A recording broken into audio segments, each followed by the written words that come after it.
Puisqu'on est à Noël, la fête de la sobriété, je vais lire Les Malheureux de Victor Hugo dans Les Contemplations. Puisque déjà l'épreuve aux luttes vous convie, ô mes enfants, parlons un peu de cette vie. Je me souviens qu'un jour, marchant dans un bois noir, où des ravins creusaient un farouche entonnoir, dans un de ces endroits où sous l'herbe et la ronce, le chemin disparaît et le ruisseau s'enfonce. Je vis, parmi les grès, les houx, les sauvageons, fumer un toit bâti de chaumes et de joncs. La fumée avait peine à monter dans les branches.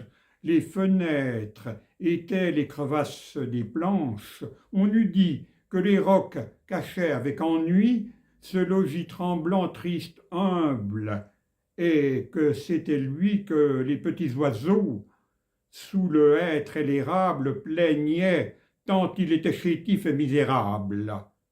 Pensif dans les buissons, j'en cherchais le sentier.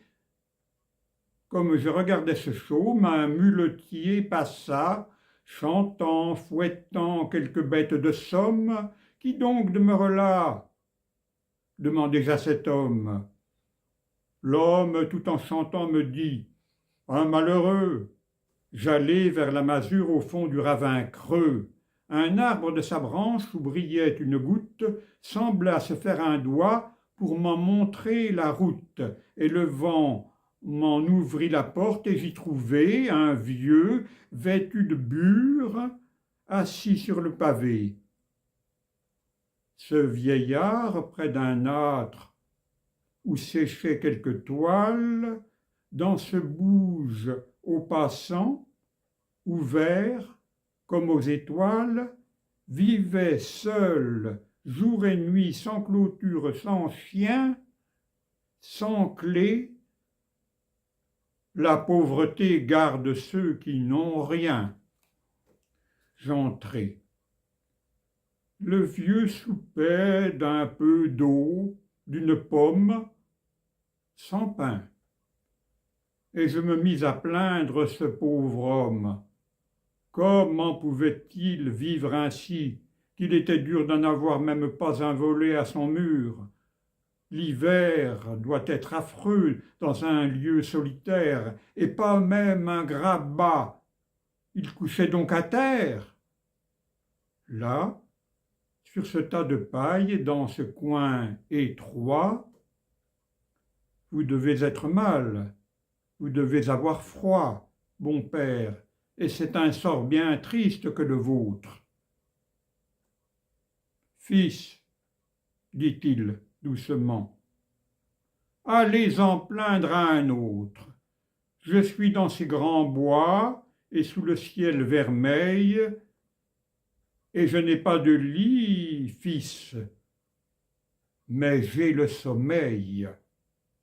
Quand l'aube luit pour moi, quand je regarde vivre toute cette forêt dont la senteur m'enivre, ces sources et ces fleurs, je n'ai pas de raison de me plaindre, je suis le fils de la maison.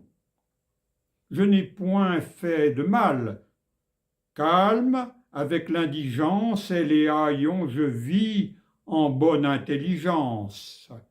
Et je fais bon ménage avec Dieu, mon voisin. Je le sens près de moi, dans le nid, dans l'essaim, dans les arbres profonds où parle une voix douce, dans l'azur où la vie à chaque instant nous pousse, et dans cette ombre vaste et sainte où je suis né, je ne demande à Dieu rien de trop, car je n'ai pas de grande ambition, et pourvu que j'atteigne jusqu'à la branche où pend la mûre ou la châtaigne, il est content de moi, je suis content de lui, je suis heureux.